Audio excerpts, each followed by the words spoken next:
Hello friends, मैं doctor पूजा पटेल आपका स्वागत करती हूँ सहेली होम्यो क्लिनिक में। आज हम जिस टॉपिक पे बात करने जा रहे हैं वो है पीसीओडी या पीसीओएस। पीसीओडी क्या होता है, कैसे होता है, इसके साइन एंड सिम्टम्स क्या होते हैं, इसका ट्रीटमेंट क्या है, हम ये देखते हैं आज। फीमेल जो होती है उनके अंदर रिप्रोडक्टिव सिस्टम होता है, उसका एक पार्ट होता है ओवरी, जहाँ फॉलिकल्स मैच्योर होकर अंडे बनाने का काम करते हैं। फिर ये अंडे फैलोपियन ट्यूब में जाके फर्टिलाइज होते हैं। पर किसी रीज़न से ये ओवम में ही, ये जो फॉलिकल्स होते हैं ओवम में ही रह जाते हैं, ओवम रिलीज़ नहीं करते हैं। जब ओवम रिलीज़ नहीं करते हैं, ये फॉलिकल्स ओवरीज में ही रह जाते हैं, तो धीरे धीरे इसमें फ्लूइड भर जाता है और ये स्वेल हो जाते हैं। इस तरह से कई फॉलिकल्स वहाँ जमा हो जाते हैं, तो वो सिस्ट का फॉर्मेशन हो जाता है। तो इसी सिस्ट के फॉर्मेशन की वजह से ही हम ओवरी में बहुत सारे मोतियों की तरह छल्ले पड़ जाते हैं, तो इसे कहते हैं पीसीओडी। नॉर्मली हमारा जो ओवरी होता है कुछ इस तरह से दिखाई देता है, लेकिन जब इसमें बहुत सारे सिस्ट बन जाते हैं फ्रेंड्स, तो ये कुछ इस तरह से दिखाई देता है। अब चलते हैं, पीसीओडी हो जाए तो हमारे साइन एंड सिम्टम्स क्या आएंगे दोस्तों। प्यूबर्टी एज में अगर पीसीओडी हो जाता है तो हमारे चेहरे पे ढेर सारे पिंपल्स आने लगते हैं, चेहरे पे अनवांटेड हेयर्स आने लगते हैं, चाहे हाथों पे हो या चेस्ट पे या बैक पे, कहीं भी बहुत ज़्यादा मात्रा में बाल आने लगते हैं। गले के पीछे यहाँ काला काला होने लगता है, जिस तरह से फिगर में दिखाया जा रहा है फ्रेंड्स। और साथ ही साथ में मेन चीज़ होता है कि इनका मेंसेस बहुत ज़्यादा डिस्टर्ब हो जाता है, या तो वो 1.5 महीने या 2 महीने पे आता है, या फिर जब आएगा तो बहुत हैवी ब्लीडिंग होगी। अब यही जब यंग एज में होता है तो इनफर्टिलिटी की प्रॉब्लम ज़्यादा होती है, साथ ही साथ मेंस्ट्रुअल डिस्टर्बेंस होता है और इंसान में मोटापा भी आता है। और जब एडल्ट एज में ये पीसीओडी होता है तो उनको यूटेराइन एंडोमेट्रियम कार्सिनोमा होने के भी चांसेस होते हैं।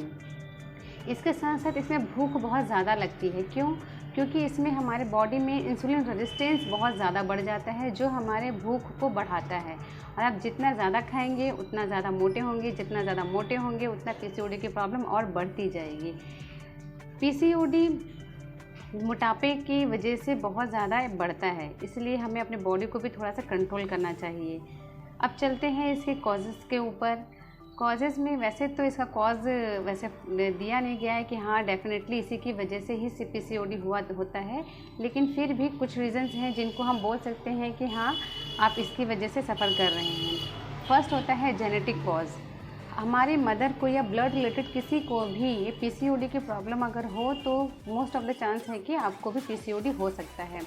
इसके साथ साथ आपका डाइटरी सिस्टम, अगर आपका इम्बैलेंस डाइट है, प्रॉपर खाना नहीं खाते हैं, बाहर की चीज़ें ज़्यादा लेते हैं, फ्रोज़न फूड ज़्यादा इस्तेमाल करते हैं, पैक वाली चीज़ें ज़्यादा इस्तेमाल करते हैं, जिससे कि आपका वज़न बहुत ज़्यादा बढ़ रहा होता है, और इसी चीज़ों की वजह से मोटापा आएगा और फिर पीसीओडी होने के चांस होते हैं।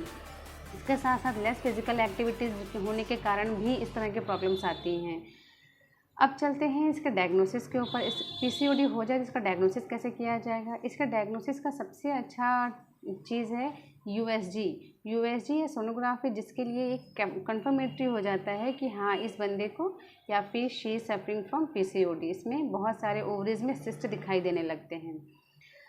इसके साथ साथ कुछ ब्लड इन्वेस्टिगेशंस भी होते हैं, जैसे मेल हार्मोन्स हो गया, टेस्टोस्टेरोन या एंड्रोजन, या फिर ल्यूटेनाइजिंग हार्मोन का भी टेस्ट किया जाता है, इंसुलिन रेजिस्टेंस का भी टेस्ट किया जाता है, जो कि बहुत ज़्यादा अमाउंट में बढ़े हुए रहते हैं। जब ये हो जाता है तब हमें ट्रीटमेंट कैसे क्या लेना चाहिए। इसमें होम्योपैथी के बहुत अच्छे से ट्रीटमेंट हैं सर फ्रेंड्स। अगर आप बोलेंगे मेरी क्लिनिक में इस तरह के बहुत सारे पेशेंट्स हैं जिनको इस तरह की दवाइयाँ चल रही हैं, और यकीन मानिए उनको बहुत अच्छा रिस्पांस आ रहा है।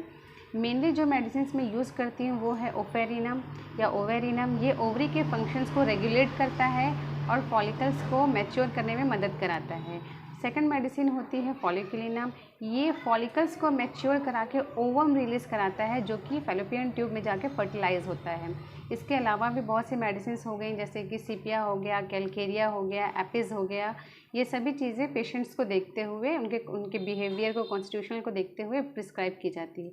इसके साथ साथ कुछ मदर टिंचर भी हैं, जैसे अशोका, सेनेसिया, साथ ही साथ में इसमें गॉसिपियम और पल्सेटिला। इन सभी मदर टिंचर को इक्वल क्वांटिटी में मिला के इस्तेमाल करने से भी पीसीओडी की प्रॉब्लम बहुत जल्दी ही ठीक हो जाती है। इसके साथ साथ अगर आप अपने डाइट पर भी ध्यान दें, बैलेंस डाइट लें और प्रॉपर एक्सरसाइज करें, तो पीसीओडी की समस्या आप बहुत ही जल्दी 2 महीने 1.5 महीने में ही आप बहुत अच्छा कर सकते हैं। तो फ्रेंड्स, आपको अगर मेरा ये वीडियो पसंद आया हो तो please like, share and subscribe. Thank you.